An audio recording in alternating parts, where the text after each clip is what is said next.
Do not think that I have come to abolish the law and the prophets. I have come not to abolish, but to fulfill. When Jesus says that he has come to fulfill the law and the prophets, he's not saying that he desires mere compliance with the law and the prophets, but rather he desires more conviction. Not more compliance, but more conviction, more heart, more genuine conversion to the message of the law and the prophets. Now allow me to define a few terms that are being used here. First of all, the law and the prophets. That is the way the sacred scriptures were referred to, what we would call the Old Testament at the time of Jesus, the Hebrew scriptures. They didn't have the word Bible. They didn't use that word. But the sacred scriptures, the law and the prophets, were the description, the story of Israel, God's plan for humanity, God's plan for all of us. Now let me say something about the words compliance and conviction, because that's important too. Compliance means I will do what God asks because I don't want to be punished. In other words, I go along to get along, but I don't necessarily agree with everything. But the difference with conviction is, conviction, on the other hand, means that I fully accept God's plan in my life, that I desire to do God's plan with all my heart and commit my life to God. In other words, I follow God's will freely and not under coercion.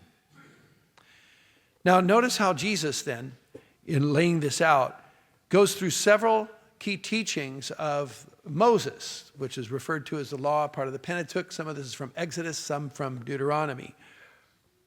To give a fuller understanding, he's going to go through each one, but wants to give a fuller understanding of the importance of the law and how it's fulfilled, and that it's beyond compliance and trying to achieve conviction of heart. Jesus says, "You have heard that it was said, 'You shall not kill.' But what I say to you," and this is the back and forth that he does. "You've heard this, but what I say," and he's going to add a richer meaning. "What I say is, don't even grow angry with another person." In fact, he uses this expression. Don't even say raka to another person. It's spelled R-A-Q-A. It's an Aramaic word, and we don't know what it means. There's been a lot of conjecture, but nobody knows what it means. But it doesn't sound like the kind of thing your mama wants you to say. So we should treat each other with respect. It's the saying, "I've never killed anybody." Well, yeah, but you're unpleasant to be around. You're mean to people. You're mean to people. How do we make sure we're treating people with respect? Then he says, "You have heard it said, do not commit adultery. But what I say to you is, don't even look lustfully at another person." Respect the total person, that everyone is a child of God with inalienable dignity and should not be looked at or perceived as an object of selfish desire. In fact, someone once said, the problem with pornography is not that it shows too much, it shows too little.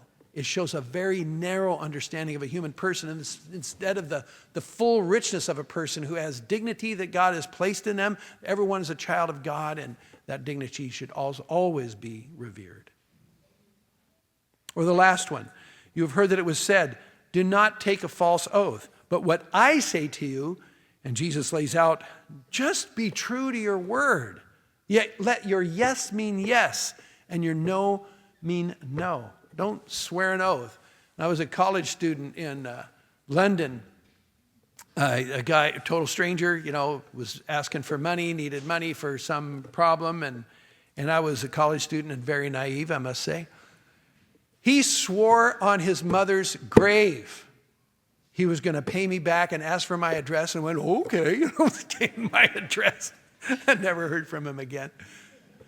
Let your yes mean yes, and your no mean no. Be true to your word. Now, all of these are examples of what I've often said in preaching here at Our Lady of the Lake over the years. When it comes to the Catholic faith, it's not about the rules, but relationship. Sometimes people think of, the Catholic Church, they just have all these rules that people have to comply by. But that's not what the faith is about. It's about a living relationship with God and with each other. And the rules are the minimal understanding of what it means to be a Catholic. And if we only see them as compliance, we're missing the whole picture. But if we're genuinely working to foster our relationship with God, with our Savior Jesus Christ, if we are working to foster our relationships with one another, then we go far beyond the limits of the rules to a place of conviction where we're going to do far more than what is the minimal that's asked of us, because we want to express our fullness of love for God, our fullness of love for other people. And so it's fitting to think about this as we approach Lent, just around the corner. As we're preparing for that, how do I want to live more authentically, more completely as a Catholic Christian? And here's some thoughts about how we are called to do that here, particularly at Our Lady of the Lake, at this particular Lent of 2026, this year in our lives. Because we're now in a situation where we're using this space for worship that was never designed for worship. This gymnasium. When they were planning it, I'm sure nobody thought, I wonder how this would work if we had to have Mass in here, I don't think it probably came into their minds. But these are temporary circumstances so that we can do long-term improvements, comprehensive improvements over in the church and our worship space and the gathering space, the church and the hall. And these are changes that are going to be a benefit for generations to come. It's a long-term plan. But in the short term, a year or more, we have to live with lots of inconveniences for the time being, making sacrifices, holding Mass in a gymnasium. It's annoying. It's disruptive. We're displaced from our normal worship space. Every weekend, we set up and take it down. The next weekend, we set it up and we take it down. And then we set it up and we take it down. It interferes with other activities, our school programs, our sports programs, parish programs. Now, there are different ways we can approach this. We can either see it as an annoyance we just have to tolerate for a year, so tough up, we'll get through it. Or we can see this as an opportunity to learn something new about God, about ourselves, about our community, about our faith. In the book we gave you last Christmas, 33 Days to Eucharistic Glory, Matthew Kelly uses a remarkable analogy. He juxtaposes the difference between traveling somewhere as a tourist and traveling somewhere as a pilgrim on a spiritual pilgrimage. He basically says that, if there's something that goes wrong and you're a tourist, like your flight is delayed, then you're annoyed. Why? Well, who's running this place? How do they do? You go up to the desk, hey, wait a minute, or you say, is my luggage still on the plane? And so we approach it with an attitude of irritation. But if you're on a spiritual pilgrimage, and I've been on several pilgrimages, many of you have been on pilgrimages, it's a whole different thing. If your flight is delayed, you think, I wonder what God is going to teach us in this circumstance. How am I going to learn something about patience? What encounters are we going to have with people here, or conversations that we might have as a group on this pilgrimage that wouldn't have happened if we didn't have this delay? That's a whole different thing, because you see God is working through the whole process. And so the season of Lent, which starts Wednesday, Ash Wednesday, it's a pilgrimage. Lent has always been thought of as a pilgrimage. We journey with Jesus when he fasted and prayed for 40 days in the desert. We remember that the Israelites wandered for 40 years in the desert. The Israelites learned in the desert what it means to have absolute trust in God. It was annoying. They grumbled a lot.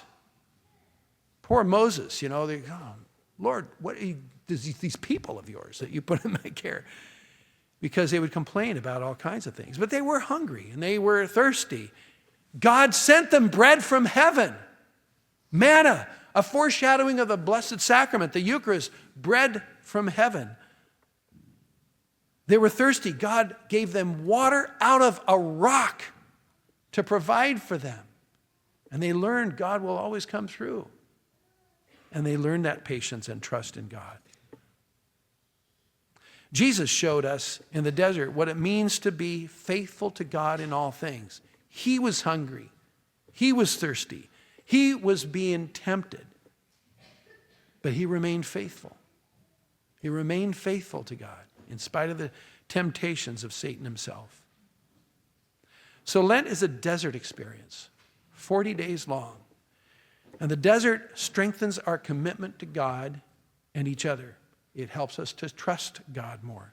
It expands our horizons and understanding. The desert reminds us of the importance of our relationship with God and with each other. We're doing this together.